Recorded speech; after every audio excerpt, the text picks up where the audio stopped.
शुरुआत बुरी खबर से कर रहा हूं, लेकिन ये बताना ज़रूरी है क्योंकि ये सच है कि आज़ादी के इतने साल बाद भी हम कोई ऐसी तकनीक नहीं इजाद कर पाए जिससे उत्तरकाशी जैसी आपात स्थिति में लोगों की जान बचाई जा सके, मजदूरों को जल्दी से जल्दी बाहर निकाला जा सके। मैं बात उन मजदूरों की कर रहा हूं जिनके कई त्योहार उसी सुरंग में इसलिए गुजर गए क्योंकि हमारे पास वो तकनीक नहीं जिससे उन्हें समय रहते बाहर निकाला जा सकता। उत्तरकाशी सुरंग में फंसे 41 लोगों को बचाने के अभियान को उस समय बड़ा झटका लगा जब बचाव पाइप के अंदर ड्रिलिंग मशीन का बर्मा टूट गया और रास्ता ही बंद हो गया। इससे 2 हफ्ते से फंसे लोगों को सुरक्षित बाहर निकालने की आस लगाए जो लोग बैठे थे, उनकी चिंताएं बढ़ गई हैं, उनके परिवार वालों की चिंताएं बढ़ गई हैं क्योंकि अब टाइम लंबा लगने वाला है। कहा जा रहा है कि अब ऑगर मशीन से ड्रिलिंग नहीं होगी बल्कि हाथ से होगी, मैनुअल ड्रिलिंग होगी। और एक्सपर्ट्स का कहना है कि अगर मशीन के टुकड़े सावधानी से नहीं निकाले गए तो इससे सुरंग में बिछाई गई पाइपलाइन टूट सकती है। लिहाजा ऑगर मशीन का टूटा हिस्सा निकाले जाने के बाद मैनुअल ड्रिलिंग शुरू होगी। हालांकि इसमें कितना टाइम लगेगा इसके बारे में कोई कुछ साफ तौर पर नहीं बता पा रहा है। इस बीच वर्टिकल ड्रिलिंग शुरू करने के लिए तैयारियां तेज हैं। अब आपको हम आगे के जो चैलेंजेस होने वाले हैं रेस्क्यू में उनके बारे में बताएं या वो नए तरीकों के बारे में आपको जानकारी दें जिन पर विचार हो रहा है, उससे पहले अब तक मजदूरों को निकालने के लिए हमारी एजेंसियों ने क्या क्या प्रयास किए हैं उन पर जरा एक सरसरी तौर पर नजर डाल लेते हैं। तो सुरंग में फंसे मजदूरों के लिए अब तक यानी कि 12 नवंबर से क्या क्या हुआ ये समझते हैं। 12 नवंबर को टनल में मलबा गिरा और 41 मजदूर अंदर ही फंस गए, जिसके बाद 13 नवंबर को मजदूरों के खाने पीने के लिए पाइप डालने की कोशिश के चक्कर में फिर से मलबा गिरा और डिस्टेंस बढ़ा जिसकी वजह से काम रोकना पड़ा। 14 नवंबर को हाइड्रोलिक जैक से 35 इंच मोटी पाइप डालने की कोशिश की गई लेकिन वो भी प्लान फेल हो गया। इसके बाद तारीख आई 15 नवंबर की। 15 नवंबर वही तारीख थी जब पहली बार प्रधानमंत्री कार्यालय ने इस मामले में हस्तक्षेप किया और दिल्ली से एयरफोर्स का हरकुलिस विमान हैवी ऑगर मशीन लेकर चिल्यानी सौड़ हेलीपैड पहुंचा, जिसके बाद 16 नवंबर को 200 हॉर्स पावर वाली heavy American drilling machine auger का इंस्टॉलेशन हुआ और रेस्क्यू ऑपरेशन दोबारा शुरू हुआ। 17 नवंबर की सुबह 2 मजदूरों की तबीयत बिगड़ने की खबरें आईं, जिसके बाद उन्हें पाइप के जरिए दवाई पहुंचाई गई। बाद में हैवी ऑगर मशीन के रास्ते में पत्थर आने की वजह से एक बार फिर से ड्रिलिंग को रोकना पड़ा। 18 नवंबर को दिन भर ड्रिलिंग नहीं हो सकी और इसी दिन पीएमओ के सलाहकार भास्कर खुलबे और डिप्टी सेक्रेटरी मंगेश घेल्डियाल उत्तरकाशी भी पहुंचे। 19 नवंबर को खाना पहुंचाने के लिए एक और टनल बनाने की शुरुआत हुई,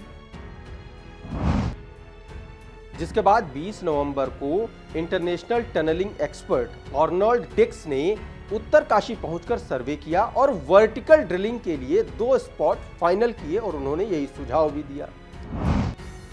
21 नवंबर को इंडोस्कोपी कैमरे को टनल में भेजा गया और फंसे हुए मजदूरों की तस्वीरें पहली बार पब्लिक के सामने आई। इसी दिन मजदूरों से पहली बार बात भी हो सकी। 22 नवंबर को मजदूरों को खाना भेजने में रेस्क्यू एजेंसीज को सफलता हाथ लगी और सिलक्यारा की तरफ से ऑगर मशीन से 15 मीटर से ज्यादा की ड्रिलिंग भी हो गई। ये जो दिन था जो पॉजिटिव था मजदूरों के लिए। 23 नवंबर को अमेरिकी ऑगर ड्रिल मशीन 3 बार रोकनी पड़ी। ड्रिलिंग के दौरान तेज कंपन होने से मशीन का जो प्लेटफॉर्म था वो टूट गया, वो धंस गया, जिसकी वजह से ड्रिलिंग नहीं हो पाई। उसके बाद 24 नवंबर की सुबह ड्रिलिंग का काम फिर से शुरू हुआ तो ऑगर मशीन के रास्ते में स्टील के पाइप आ गए और काम रोकना पड़ा। तभी से यह काम रुका हुआ है। दरअसल 21 नवंबर को सिलक्यारा की तरफ से टनल में हॉरिजॉन्टल ड्रिलिंग की जा रही थी, जिसमें काफी हद तक कामयाबी भी मिली और 60 मीटर के हिस्से में से 47 मीटर तक ड्रिलिंग के जरिए पाइप डाला भी जा चुका। मजदूरों तक करीब 10-12 मीटर की दूरी रह गई थी, लेकिन तभी ड्रिलिंग मशीन के सामने सरिया आ जाने से ड्रिलिंग मशीन का जो सॉफ्ट था वो फंस गया। जब मशीन से उसको निकालने के लिए और प्रेशर डाला गया तो वो टूट गया। और इसका कुछ हिस्सा तोड़कर निकाला गया, लेकिन बड़ा हिस्सा अभी भी उस पाइप में ही अटका हुआ है। अब इसे मैनुअल ड्रिलिंग करके निकाला जाएगा और उसके बाद ही आगे की खुदाई हो सकेगी। इसमें चैलेंजेस ये हैं कि पाइप में एक ही व्यक्ति जा सकता है और खुदाई कर सकता है, और इसलिए ऐसा करने में बड़ा लंबा वक्त लगने की आशंका है। हालांकि पाइप में ऑगर मशीन का जो सॉफ्ट और ब्लेड्स फंसे हैं, उन्हें काट कर बाहर निकालने के लिए हैदराबाद से प्लाज्मा कटर मंगवाया गया है। उत्तराखंड के मुख्यमंत्री पुष्कर सिंह धामी ने 25 नवंबर को बताया था कि हैदराबाद से प्लाज्मा कटर मंगाया जा रहा है और जैसे ही यह कटर आ जाएगा, हम ऑगर मशीन के फंसे हुए जो हिस्से हैं उनको काटकर बाहर निकाल लेंगे। ऐसे में अब रेस्क्यू एजेंसीज ने प्लान बी पर भी काम करना शुरू कर दिया है और इसके तहत वर्टिकल ड्रिलिंग की जाएगी, यानी कि ऊपर से, पहाड़ के ऊपर की तरफ से ड्रिलिंग होगी। ऊपर की तरफ से ड्रिलिंग करने पर करीब 90 मीटर तक खुदाई करनी पड़ेगी। ये पहले से जारी जो हॉरिजॉन्टल ड्रिलिंग है उससे न सिर्फ खतरनाक है, बल्कि ये धीमी प्रक्रिया भी है। क्यों? क्योंकि 47 मीटर खोदने में करीब 3 दिन लगे थे।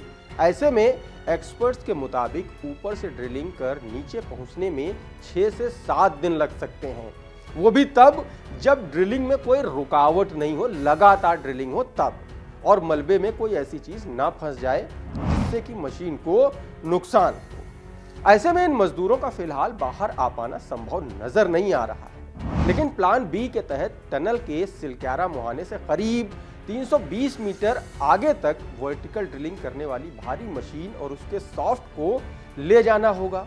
वहां से पहाड़ की ऊंचाई पर रास्ता बनाना और सैकड़ों टन वजनी सॉफ्ट को पहुंचाना एक बड़ी चुनौती है। यानी कि वर्टिकल ड्रिलिंग तब होगी जब पहले वहां जो मशीन है उस पहाड़ पर जाए, उसका प्लेटफॉर्म तैयार हो, उसके बाद वो शुरू होगी। उसके बाद अगर मशीन नहीं रुकेगी तब 6 से 7 दिन लगेंगे।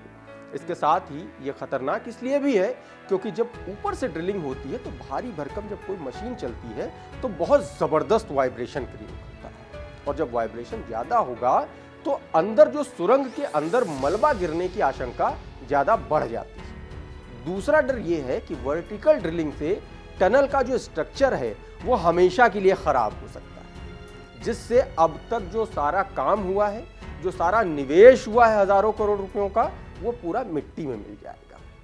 बहरहाल उम्मीद की जानी चाहिए कि जल्दी ही मजदूरों को बाहर निकाल लिया जाएगा, लेकिन वो तरीका कौन सा होगा ये सिर्फ और सिर्फ वक्त और सिचुएशन पर निर्भर करता है, क्योंकि अभी तक के सारे प्रयास विफल साबित हुए। उम्मीद करते हैं कि ये मजदूर जल्द ही अपने परिवारों के सामने होंगे, सही सलामत होंगे। आज के इस एक्सप्लेनर में इतना ही, लेकिन आप देखते रहिए डेली लाइव।